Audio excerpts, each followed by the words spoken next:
ರೆಡಿನಾ? ರಾಜ್ಯಪಾಲರ ಭಾಷಣಕ್ಕೆ ಸಂಬಂಧಿಸಿದಂತೆ ಸದನದ ನಿಯಮಗಳು ಭಾಳ ಸ್ಪಷ್ಟವಾಗಿ ಕೆಲವು ಸಂಗತಿಗಳನ್ನು ಉಲ್ಲೇಖ ಮಾಡಿದ್ದಾವೆ.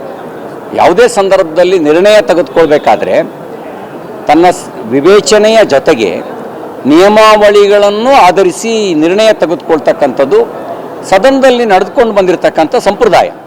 ಆ ಸದನದ ನಿಯಮಾವಳಿಗಳು ಏನು ಹೇಳ್ತವೆ ನೋಡಿ. ವಿಧಾನ ಪರಿಷತ್ತಿನ ಕಾರ್ಯವಿಧಾನ ಹಾಗೂ ನಡವಳಿಕೆಯ ನಿಯಮಗಳು, ಕರ್ನಾಟಕ ವಿಧಾನ ಪರಿಷತ್ತು ಭಾರತ ಸಂವಿಧಾನದ 208ನೇ ಅನುಚ್ಛೇದದ ಮೇರೆಗೆ ಈ ಒಂದು ನಿಯಮಾವಳಿಗಳನ್ನು ರಚನೆ ಮಾಡಿರ್ತಕ್ಕಂಥದ್ದು. ಆ ನಿಯಮಾವಳಿಗಳಲ್ಲಿ ಪುಟ ಸಂಖ್ಯೆ 19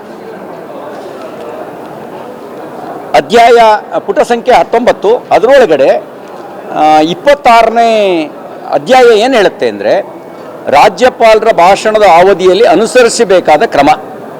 ಸಂವಿಧಾನದ 175 ಅಥವಾ 176ನೇ ಅನುಚ್ಛೇದದ ಮೇರೆಗೆ ವಿಧಾನಮಂಡಲದ ಉಭಯ ಸದನಗಳು ಒಟ್ಟಿಗೆ ಸಭೆ ಸೇರುವಾಗ ಅಥವಾ 175ನೇ ಅನುಚ್ಛೇದದ ಮೇರೆಗೆ ವಿಧಾನ ಪರಿಷತ್ ಮಾತ್ರ ಸಭೆ ಸೇರಿದಾಗ ಆ ಸಮಯದಲ್ಲಿ ರಾಜ್ಯಪಾಲರು ಬರುವಾಗ ಅಥವಾ ಹೊರಡುವಾಗ ಅಥವಾ ಅವರ ಭಾಷಣದ ಅವಧಿಯಲ್ಲಿ ಯಾರೇ ಸದಸ್ಯರು ಯಾವುದೇ ಭಾಷಣ ಮಾಡುವ ಮೂಲಕ ಅಥವಾ ಯಾವುದೇ ಕ್ರಿಯಾಲೋಪ ವ್ಯಕ್ತಿ ರಾಜ್ಯಪಾಲರ ಭಾಷಣಕ್ಕೆ ಮುಂಚೆಯಾಗಲಿ ಅಥವಾ ತರುವಾಯವಾಗಲಿ ರಾಜ್ಯಪಾಲರ ಭಾಷಣಕ್ಕೆ ಅಡ್ಡಿಯನ್ನುಂಟು ಮಾಡತಕ್ಕದ್ದಲ್ಲ ಅಥವಾ ವಿಘ್ನವನ್ನುಂಟು ಮಾಡತಕ್ಕದ್ದಲ್ಲ ಮತ್ತು ಅಂಥ ಅಡ್ಡಿಯನ್ನು ಅಥವಾ ವಿಘ್ನವನ್ನು ಸದನದ ಆದೇಶದ ತೀವ್ರ ಉಲ್ಲಂಘನೆಯೆಂದು ಹಾಗೂ ರಾಜ್ಯಪಾಲರಿಗೆ ತೋರಿದ ಅಗೌರವವೆಂದು ಪರಿಗಣಿಸತಕ್ಕದ್ದು ಮತ್ತು ಅಂಥ ಸದಸ್ಯ ಅಥವಾ ಸದಸ್ಯರನ್ನು ಸದನದಲ್ಲಿ ಮಂಡಿಸಬಹುದಾದ ಪ್ರಸ್ತಾಪದ ಮೇರೆಗೆ ಅಧಿವೇಶನದ ಗೊತ್ತುಪಡಿಸಿದ ಅವಧಿಗೆ ಅಥವಾ ಉಳಿದ ಅವಧಿಗೆ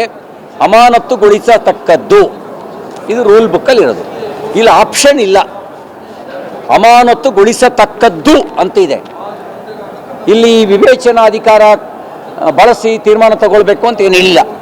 ಅಲ್ಲಿ ವಿವೇಚನಾಧಿಕಾರ ಬಳಸೋದಕ್ಕೆ ಅವಕಾಶ ಇರೋದು ಎಷ್ಟು ದಿನಗಳ ಕಾಲ ಅನ್ನೋದು ಮಾತ್ರ ಅವ್ರ ವಿವೇಚನಾಧಿಕಾರ. ಸದನದ ಅವಧಿಗೆ ಅಥವಾ ಪೂರ್ಣ ಅವಧಿಗೆ ಅವ್ರನ್ನ ಅಮಾನತುಗೊಳಿಸುವಂಥ ಸ್ಪಷ್ಟ ನಿರ್ದೇಶನವನ್ನು ರೂಲ್ಸ್ ಬುಕ್ ಕೊಟ್ಟಿದೆ. ಈ ನಿಯಮಾವಳಿಗಳ ಅನುಗುಣವಾಗಿ ನಾವು ಸಭಾಪತಿಗಳಿಗೆ ಅದು ದಲಿತ ರಾಜ್ಯಪಾಲರು ಅವರು ಬರುವ ಸಂದರ್ಭದಲ್ಲಿ ಹೋಗುವ ಸಂದರ್ಭದಲ್ಲಿ ಕಾಂಗ್ರೆಸ್ ಸದಸ್ಯರು ಅನುಚಿತವಾಗಿ ವರ್ತನೆ ಮಾಡಿದ್ದಾರೆ, ದೂರು ಸಲ್ಲಿಸಿದ್ದೇವೆ.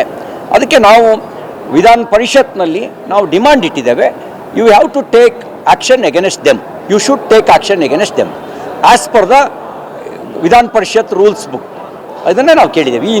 ಈ ಒಂದು ರೂಲ್ ಬುಕ್ ಪ್ರಕಾರ ನೀವು ತಗೊಳ್ಳಿ. ಈಗೇನು ನಿರ್ಣಯ ತಗೊಳ್ತೀರಿ ಅದು ಪ್ರೆಸಿಡೆಂಟ್ ಆಗುತ್ತೆ.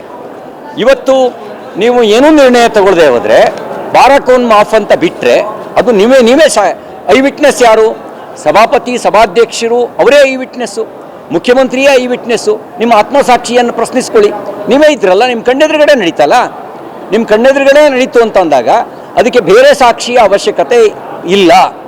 ನೀವೇ ಪ್ರತ್ಯಕ್ಷ ಸಾಕ್ಷಿ, ನಿಮ್ಮ ಕಣ್ಣೇ ಸಾಕ್ಷಿ, ನಿಮ್ಮ ಹೃದಯವೇ ಸಾಕ್ಷಿ. ನೀವೇ ಕಣ್ಣಾರೆ ನೋಡಿದ್ದೀರಿ. ನೀವು ನೋಡಿದ ಮೇಲೂ ಕೂಡ ಇನ್ನೊಂದು ಸಾಕ್ಷಿಯನ್ನು ಪರಿಗಣಿಸಬೇಕಾದ ಅವಶ್ಯಕತೆ ಇಲ್ಲ.